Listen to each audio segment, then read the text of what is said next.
this project I call How We Learn to Live with the Bombs, or as I say here, The Power of Things and the History of Forgotten Emotions. And what I mean about that, because I'm a historian of technologies, so my interest is in a way how things, how technologies, how materialities, how it affects us, what power it has over us in some way. So to try to figure out that, I mean, as I said, I'm interested in terrorism. I've sort of coined this concept that I call terror-mindedness, which is in many ways sort of based on the work of Peter Fritzsche, especially American historian, that wrote a book called The Nation of Flyers, I don't know, sometime in the late 80s, early 90s maybe, where he sort of looked at Germany in the interwar period and looked at Germany, how they developed their air defense system there. And he talked about how one then was talking about air-mindedness. And that was actually a concept of the time, which meant to sort of how to embrace the airplane, how to embrace the fear, but also sort of the potential of the airplane. So it was like this sort of double-sidedness there, that we have to learn now in this modern age how to be modern, then we have to learn how to live with the airplane for its goods especially, but also for its bads. So I really like that concept, and I really like that book. He's a fantastic historian. And so he talked about air-mindedness, and that was actually a term coined in the time and used in the time to talk about sort of this mentality, as I would describe it. So that basically, and as I saw, it was very much focused on fear. Fear of terrorists, of bombs from above. Basically, as you see on this picture here of a German airplane over London during the Second World War. So that, to me, is sort of like the first phase. And that sort of also then, of course, also what leads up to and then sort of influence the second mindedness, what I talk about as nuclear mindedness, which of course then the Cold War, when we learn to live with the bomb, or the terror of the bomb.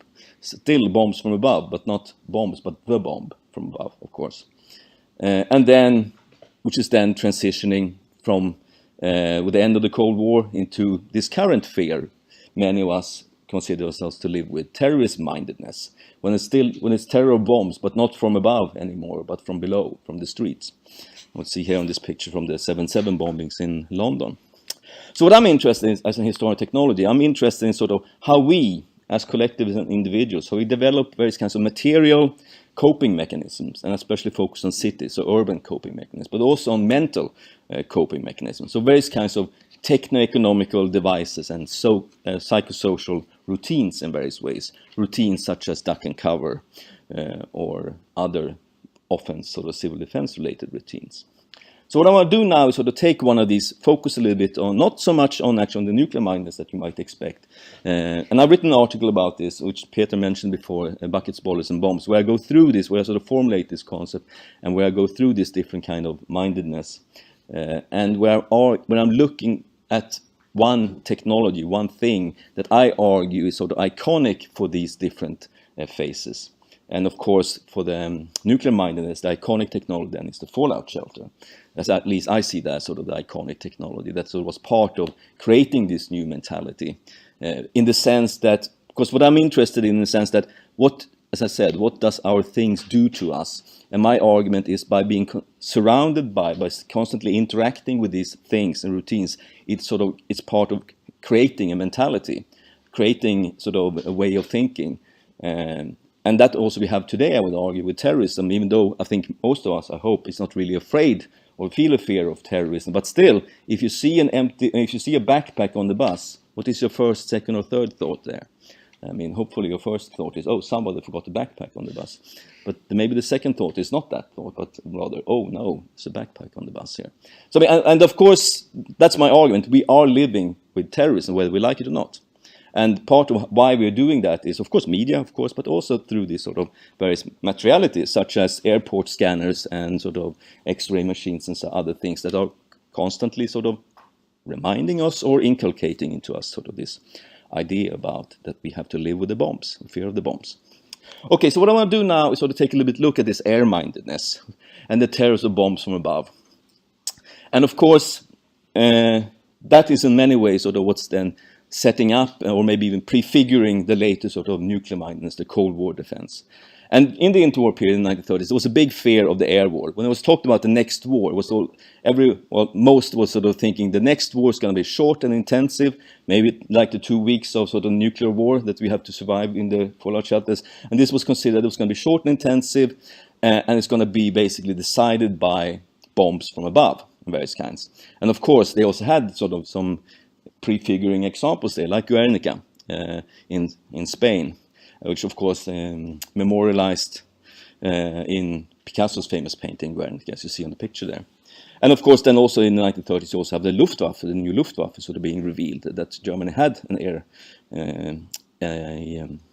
air force against all sort of previous against the Versailles Treaty and so on. So there was a big fear in the interwar period of the next war.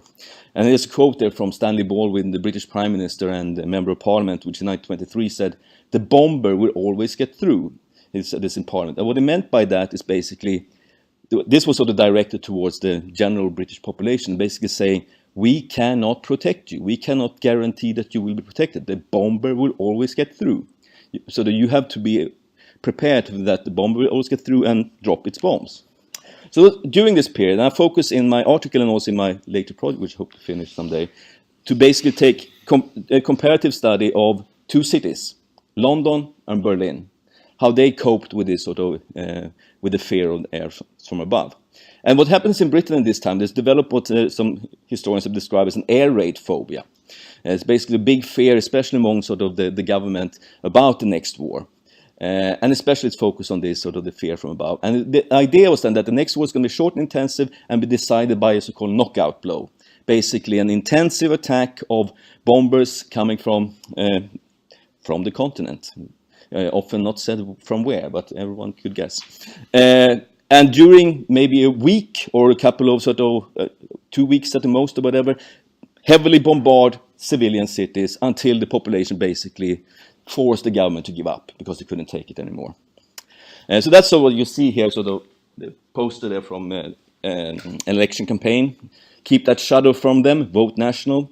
And then you see another poster of a movie, Things to Come, by Alex Korda from 1936, which was a movie based on H.G. Wells' movie, The Shape of Things to Come. And that connects to Joe's question before, because what you see here actually is that when the Second World War happens, what you see how people then react to that, many react according to this movie. They said, I've saw the sort of thing, The Shape of Things to Come. And that sort of thought was how they imagined what was going to happen when the war actually broke out.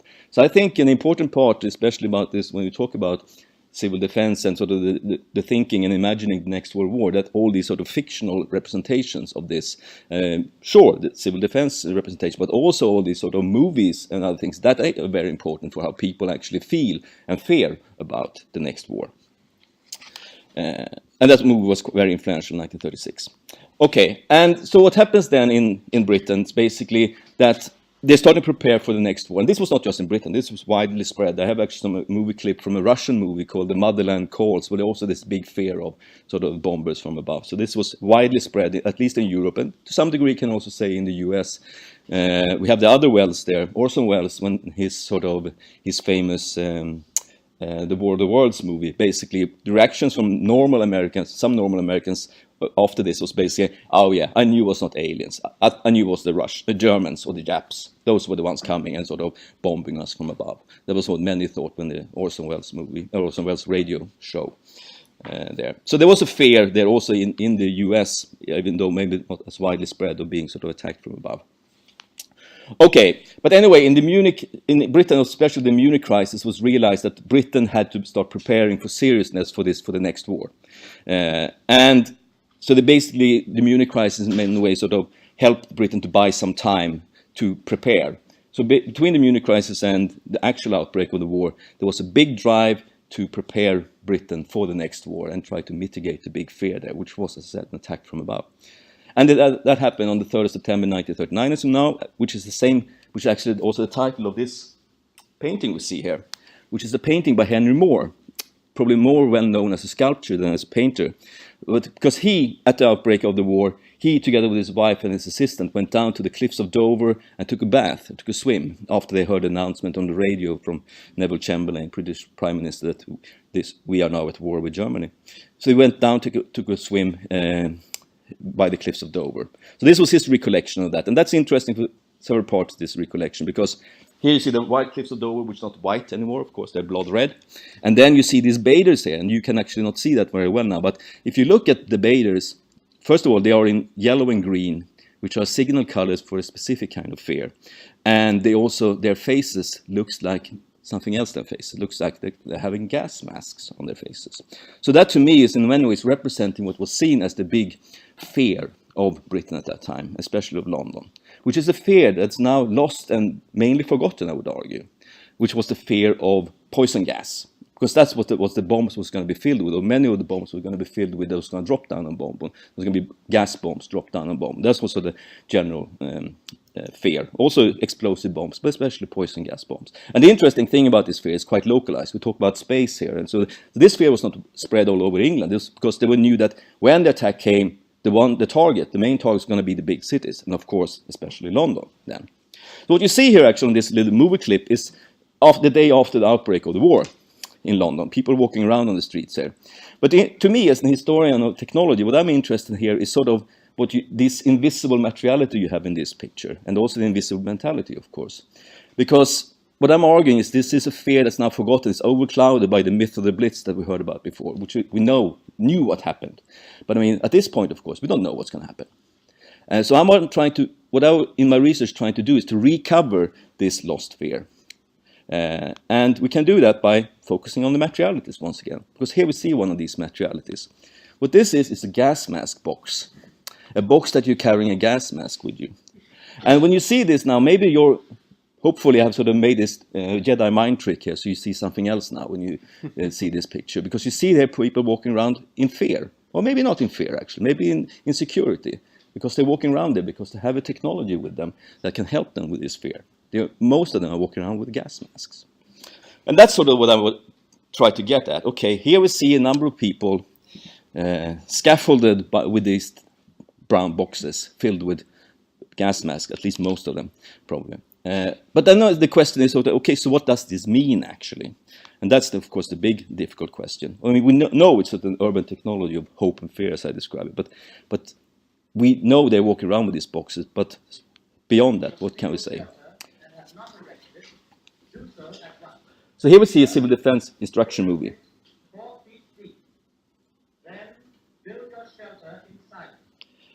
So what you see here is one that's called Anderson shelter that was handed out to people with the garden, which was not everyone, of course, that they could then sort of put up in their back basement garden as a way of preparing them for the bombings. And here we see once again the gas masks. You must be ready to obscure all lights in your house.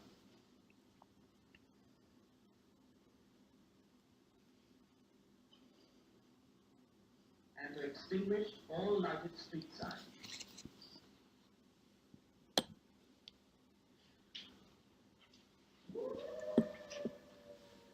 This hand rattle means gas.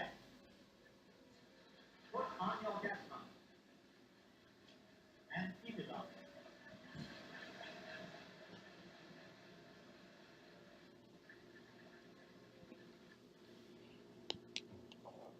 Do not be alarmed by noise in the area. Much of it will be the noise of open guns leaving to the blitz.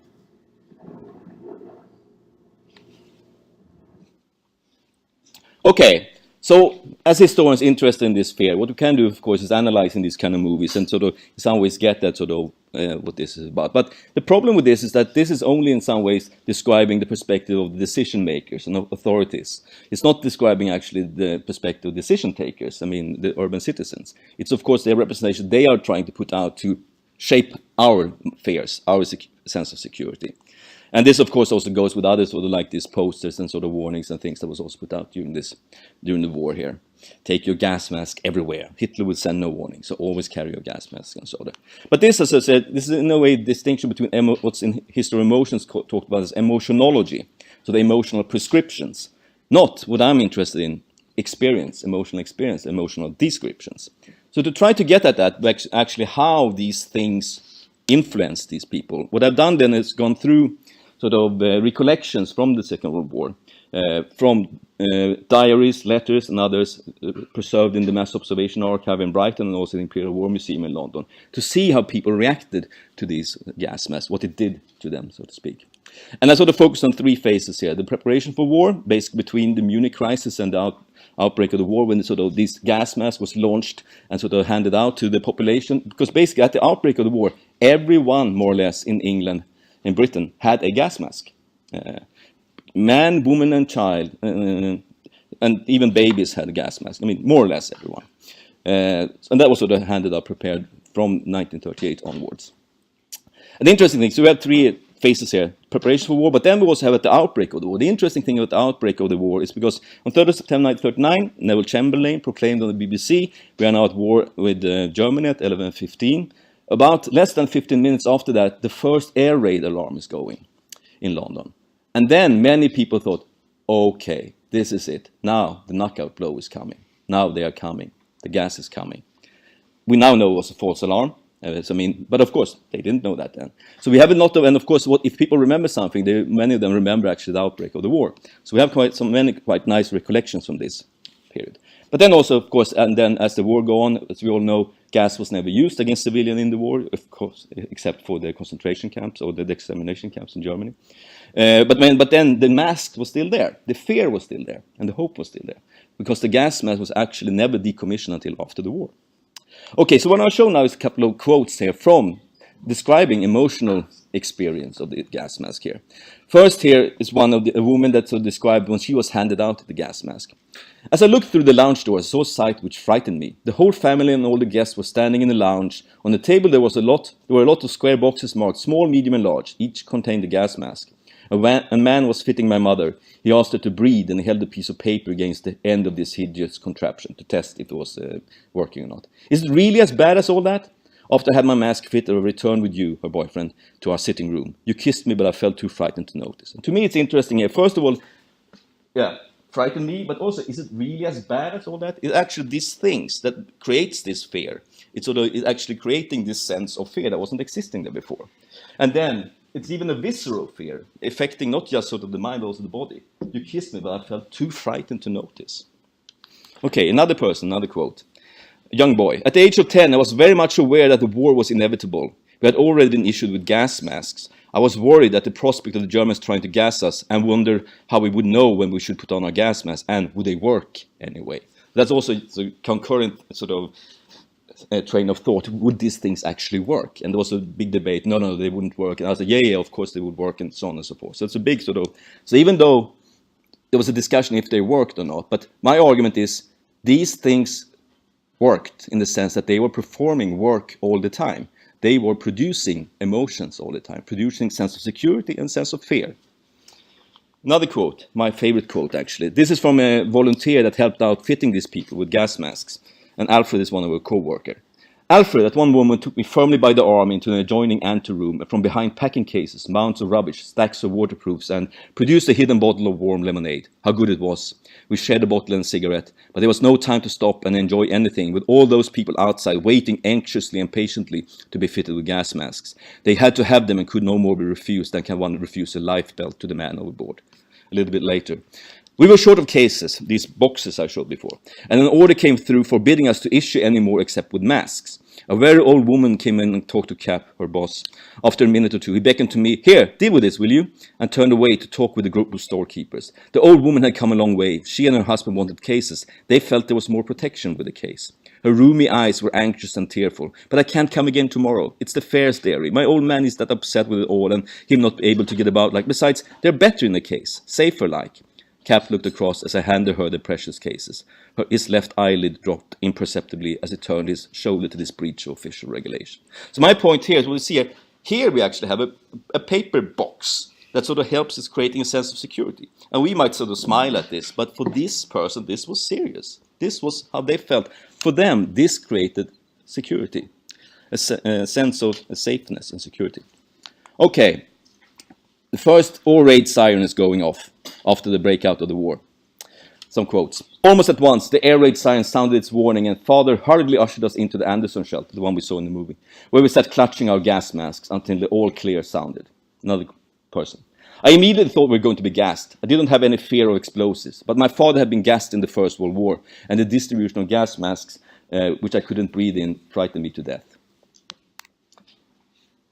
Last quote. Mother was in a rather panic because my brother hadn't a gas mask. My mother suddenly remembered my father telling her that during the First World War, men caught in a gas attack without a gas mask would urinate on a piece of cloth and hold it over their face. She immediately tore a lump off her petticoat, folded it up and placed it on the floor, ready for us all to perform. At no time did this strike anyone as being funny. Okay, so what I've been trying to do here is in some way sort of following these materialities. And of course, there was other sort of materialities important in this thing. Gas-proof rooms, the Anderson shelter, so in the movie, the public communal shelters, and the so-called Morrison shelter, later shelter issued during the war, about 600,000 was issued. And various kinds of instructions on how to use this.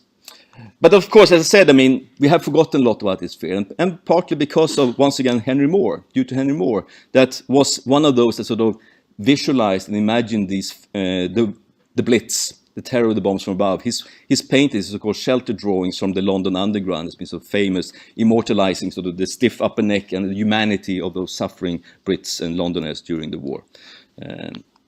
And also Moore is interesting because basically after the war, he was also the bridge from this old fear to the new fear, in a way, because what we see here is a helmet head number 1, another piece of Henry Moore from 1950, which have been described as sort of visualizing this new fear, the nuclear fear. Here we have a quote from this art critic Erich Neumann, which in 1959 described this helmet head number 1. The contemporary unnaturalness of purely technological death, the inhuman ruthlessness of technological science and of the warfare that is its identical twin stares out of this helmet with an everlasting metallic indifference. And indeed, war and disaster as manifestation of technological death are much closely connected with the anxiety of modern man than is the danger of natural death. It's almost a wishful fantasy he wants to be allowed to die peacefully in bed instead of being cut to pieces by shell splinters, buried under collapsing houses, roasted alive by atom bombs, or reduced to mass of separation by radioactive fallout. And Henry Moore then later on was also the one commemorating the first atomic bomb by his nuclear energy statue at Joe's University of Chicago. And the interesting for me there, being historian of technology, is actually William H. McNeill, which is one of the founding fathers of history of technology. He was one of the part of the committee that sort of commissioned this sculpture by Moore. And here's this quote here, sort of: "This brooding presence, a monument in Chicago, gives visual form to the hopes and fears with which we contemplate our fate, sentiments based today on new premises, yet presumably of no greater poignancy than in times past, since then as now life and death hung daily in the balance." Okay. So just this will give you an example of what I'm trying to do here. I mean, this is what I'm talking about, the gas mask here, because what I'm interested in is all these air-minded urban things, so these things that is part of creating these mentalities of hope and fear. And I just sort of mentioned the gas mask, because of course you could tell similar stories about other of these things, that what is air-minded things. Likewise, like we talked about the Civil War, you have the fallout shelter, but there of course was other things also part there, so that was part of creating this new mentality. And today, that we also today have this sort of the bollards, which I see as well the iconic technology, these protection barriers against car bombs, which is now for us sort of living in cities in a way becomes visualization of this fear, the daily fear we have to live with, like in this piece here from Washington, D.C., where you have the Department of Defense or Justice being protected by bollards, and also a bench being protected by bollards. Okay, then I'm going to end, and then let's continue for discussion.